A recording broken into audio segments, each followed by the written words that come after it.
The up-down angulation control knob is managed by the thumb, but it is possible for single-handed steering to stretch the thumb across to reach the lateral angulation control also, at least for small movements.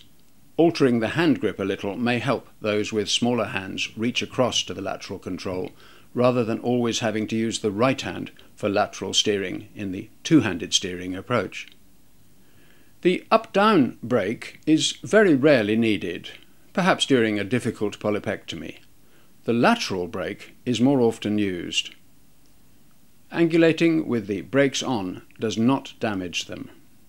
The air-water valve leaks air into the room until the hole on top is occluded by the finger, transmitting air pressure down the scope and insufflating the colon.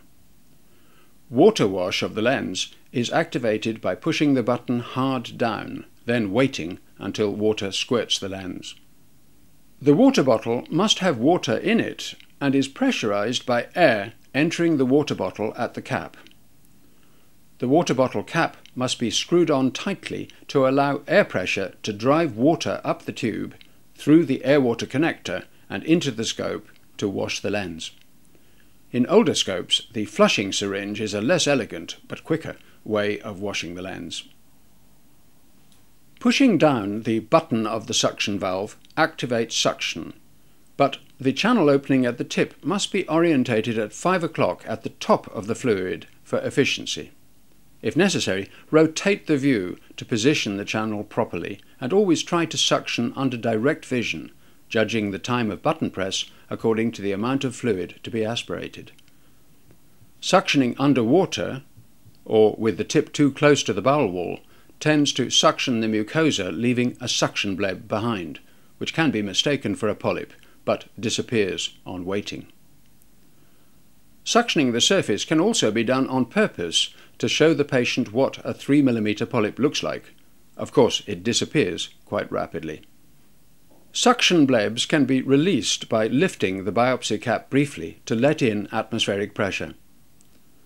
The cap has a push-down flap with a slit in it, which can be damaged by accessories or by washing through it with a syringe, and can then leak air or fluid or let in air, losing suction pressure, and so needing replacing with a new one.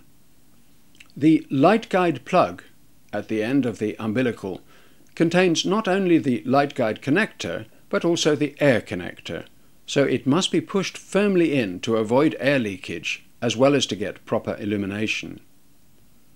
The water bottle connector on older scopes simply pushes in, but watch out that the rubber O-ring is in place or air will leak out, and also the water bottle won't pressurize. Newer scopes avoid this problem with a push and twist connector and have no O-ring.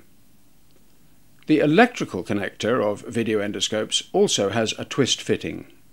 To avoid damaging the CCD chip of the scope with a power surge, it's very important that the processor is switched off before the connector is joined up, and switched off again before disconnecting. As well as the usual controls, video endoscopes have programmable switches able to control various functions and labelled 1 to 4 from the top of the scope down. The switch's function can be changed to individual requirements, on screen with the keyboard in newer scopes, or by adjusting small dip switches at the back of the processor in older scopes.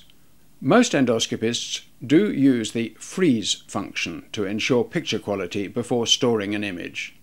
Not so many make use of the so-called iris function, which can avoid flare-out by too bright reflections, adjusting for the overall average illumination or the peak or brightest area as required. The image enhancement function, set at 2, little enhancement, 5, moderate enhancement, or 8, maximum enhancement, can be attractive, for instance when imaging polyps or fine detail.